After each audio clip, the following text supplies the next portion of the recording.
what they do is they only invest into the index stocks or they buy the index. And it's known as a passive form of investing because you just invest in the index goes up and you make money. Now, about 7-8 years back, one of my clients, we have beaten the index for him on his portfolio by about 2.5 percentage points. And he made a statement, Parikh, I understand that you beat the index, but every time going through the hassles of giving you the money, you manage the money, and had I put it in the index stocks, I would have also, index, I would also got the same thing. By the way, BSE Sensex, from the year 1979 till this date, it has on an average return 18% per annum for anyone who had invested into the Sensex.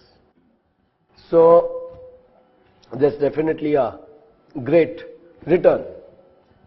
But it got me thinking that here we are trying to do all the hard work, trying to find good businesses, trying to manage money. After beating the index, also this person feels that what was the point of beating the, had I put in the index, I would have got my money. So I was wondering that on one side you don't do anything, just put in the money and you get 18% per annum return compounding. Is it possible? Index is showing that it is possible. So I did some research. I want to share this research with you. And this research was because of a lot of behavioral anomalies which go into the making of a market. Now, what is an index? Consists of a basket of largest stocks based on market capitalization, which was supposed to be representative of the markets. Now, BSE Sensex has 30 stocks and the Nifty has 50 stocks. Now, indices were formed with the idea of creative destruction. What is that?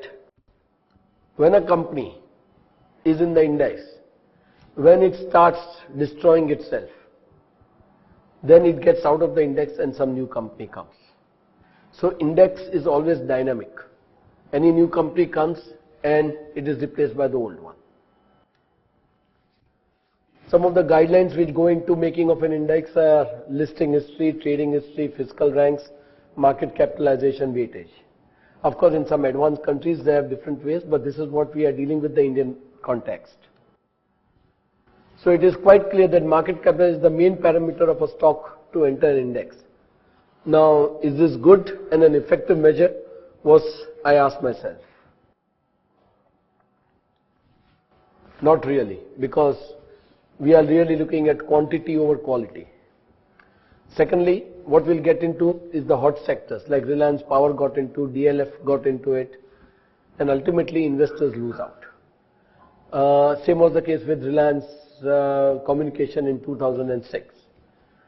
So this thing would not agree that it is the right thing, because in about 2 years back, we had 3 companies which were loss-making, which were already in the index, just because their market capitalization was higher. Index investing became famous because it was a passive form of investment. You didn't have to do anything. High P stocks versus value investing. Nobody wanted to do the hard work. That's why, okay, index was the right thing, that you take the high P stocks, high market cap stocks. And it became popular. One was for 2 reasons. One is the fees on index funds is very low. So when something is very cheap, people tend to go for it. And there is no benchmark to actually judge the index. How have you done? There has to be a benchmark. Then only you know something is good or bad. It was on these 2 premises that I undertook some amount of research and tried to find out what were the anomalies which are working. One was index mystery of the unknown. When you don't know something, you tend to go for it. Another was management greed.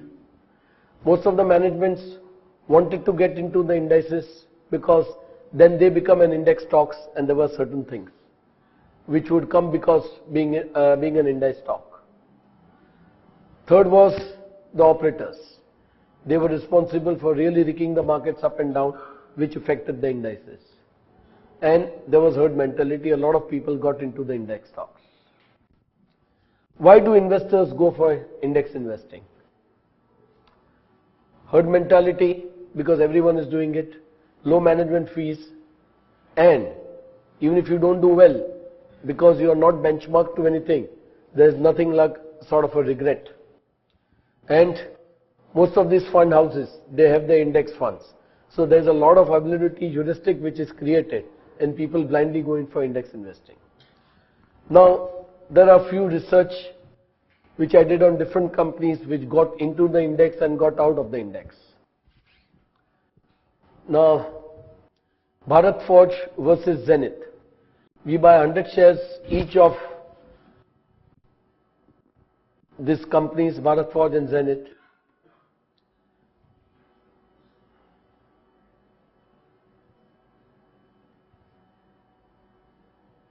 This is what happened.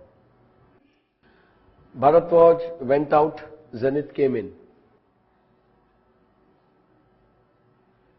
Bharat Forge gave a return of 50.50%, Zenith gave a return of 9.80%. Tata Chemicals versus Satyam, same thing.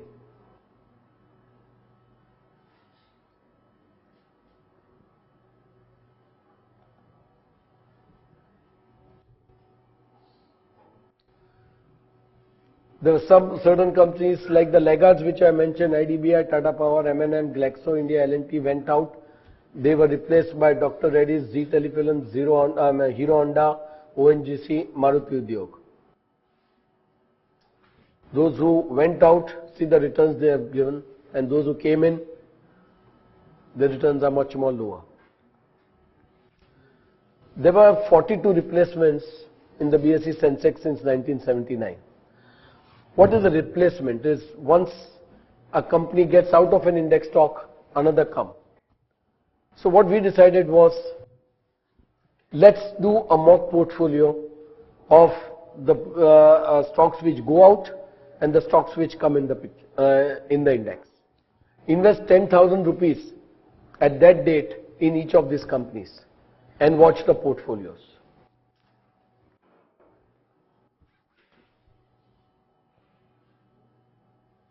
This was done till 31st December 2005.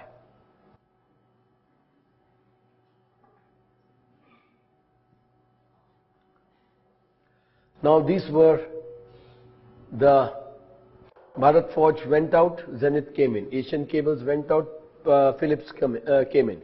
That way you had all these things, the returns on the laggards and the 10,000 rupees which was invested in each of this stock. This was the performance.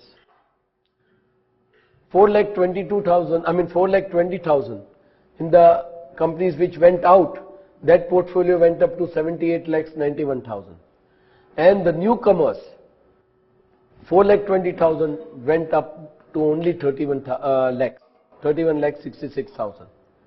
Now, if it is an index stock, and if you are taking something which goes out of the index, how are you making more money? Actually, if you are buying the index, then if the index stock, that means the 31 lakhs should have been gone much higher.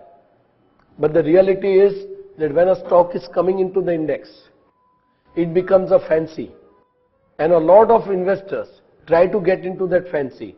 So when you are paying a fancy price for it, then you ultimately affect your returns, and that is how the returns have been affected.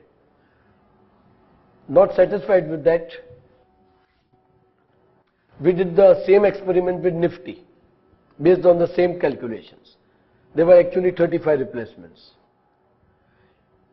3,50,000 for the laggards went up to 20,97,000 because Nifty came in at a much later rate, and 3 lakh 50 went up to just 11 lakhs for the newcomers.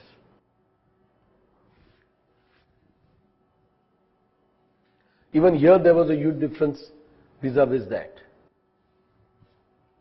Lessons for investors is don't get carried away, because avoid the bait is don't get carried away by the fancies of the market. Index is also one such fancy. If there is too much of ability bias, you try to be away from that. Ultimately, you got to be courageous to really go against the herd, and you do your own de-indexing the way we had done. Most of the things which you really find into the markets, there are no easy ways, but there are a lot of simple and common sense ways.